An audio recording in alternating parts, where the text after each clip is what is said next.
আজকে তৈরি করছি কুমিল্লার সেই ভাইরাল কাঁচামরিচের রসগোল্লাগুলো। এই রসগোল্লাগুলো খেতে টেস্ট কেমন এটা আমি ভিডিওর শেষে বলে দিব। যারা অলরেডি খেয়েছেন তারা ভিডিওর শুরুতেই কমেন্ট বক্সে জানাবেন এর টেস্ট কেমন বা আপনাদের কেমন লেগেছে। আর এই মিষ্টিগুলো তৈরি করতে গিয়ে আমি কি প্রবলেমে পড়েছি সব কিছু আপনাদেরকে ভিডিওর মাঝেই তৈরি করতে করতে বলে দিব। আর নেক্সট কখনো আমি এই মিষ্টি ট্রাই করতে চাইবো কিনা সেটাও আপনাদেরকে জানাবো। সব কিছু জানতে হলে ভিডিওটি শেষ পর্যন্ত দেখতে থাকুন। প্রথমত বাটিতে আমি 2 চামচ ভিনেগারের সাথে 2 চামচ পানি ভালোভাবে মিক্স করে রেখে দিব একটা সাইডে।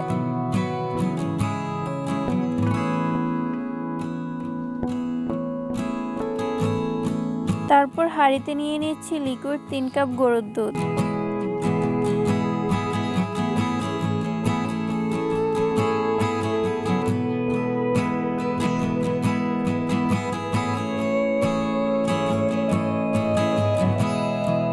দুধটা জাল দেওয়া হয়ে গেলে নেড়েচেড়ে 3-4 মিনিটের মতো কিছুটা ঠান্ডা করে নেব। ঠান্ডা মানে দুধ থেকে কিছুটা তাপমাত্রা কমিয়ে নেব। ঠান্ডা হয়ে গেলে অল্প অল্প করে ভিনেগার দিতে থাকবো আর একটা হাতল দিয়ে এভাবে আস্তে আস্তে নাড়বো।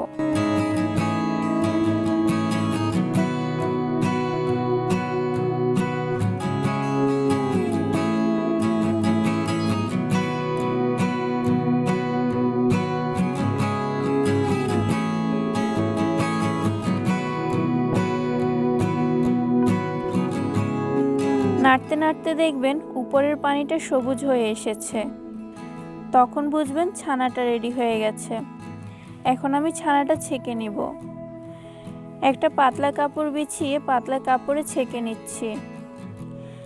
এরপর ঠান্ডা পানি দিয়ে হালকা ধুয়ে নিতে হবে যেন ভিনেগারের টক ভাবটা চলে যায়।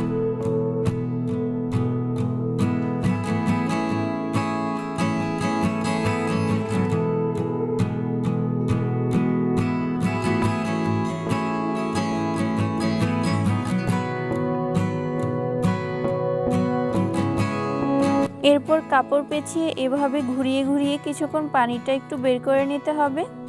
তারপর ঝুলিয়ে রাখবো 1 ঘন্টার জন্য যেন সম্পূর্ণ পানিটা ঝরে যায়।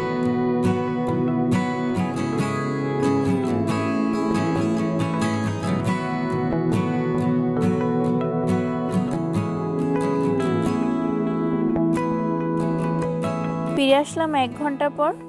এখন ছানাটা ভালোভাবে মথে নিব। খেয়াল রাখবেন ছানাতে যেন কোনো পানি না থাকে, যেন সম্পূর্ণ পানিটাই ঝরে যায়। দেখেই বুঝতে পারছেন কিভাবে মথে নিতে হবে। এই পর্যায়ে মথে নিতে নিতে বলে দিই আমার চ্যানেলে আরও একটি স্পঞ্জের রসগোল্লার রেসিপি রয়েছে, চাইলে আপনারা চেক করে নিতে পারেন।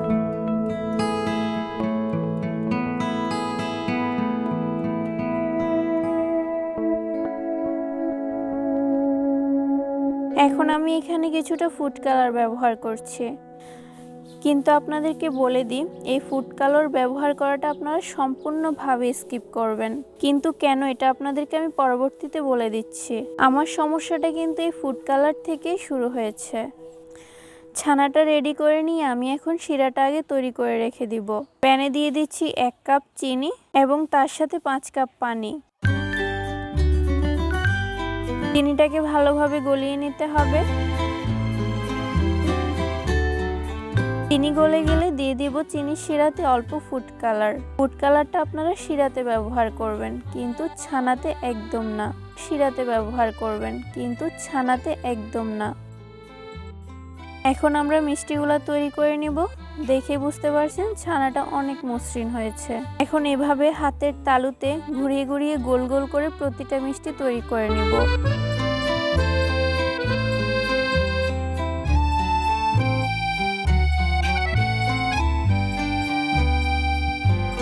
আমার সবগুলো মিষ্টি তৈরি করা হয়ে গেছে। এখন চলে যাচ্ছি মিষ্টি তৈরিতে।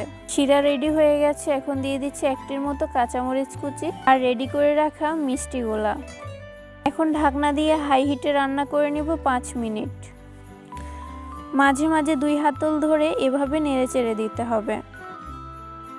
5 মিনিট পর ঢাকনাটা উঠিয়ে নিলাম। এখন আমার প্রবলেমের কথাটা বলি। আপনারা ছানাতে যে দেখেছেন আমি ফুড কালারটা ইউজ করেছি, এর কারণে প্রথমবারের মিষ্টিগুলো আমার ভেঙে গিয়েছিল। এর কারণটা আমার মনে হয়েছে ফুড কালার ব্যবহার করার কারণে। একদম সেম প্রসেসে আমি মিষ্টিগুলো আবার তৈরি করে নিয়েছি, শুধু ফুড কালারটা স্কিপ করেছি ছানাতে। এবার মিডিয়াম হিটে আরও 5 মিনিট রান্না করে নেব।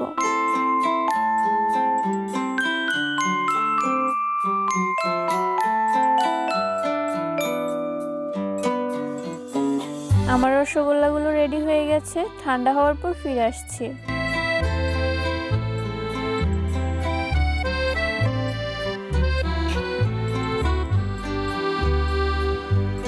আমার মিষ্টিগুলো রেডি হয়ে গেছে, এখন একটা মিষ্টি আপনাদেরকে কেটে দেখাবো।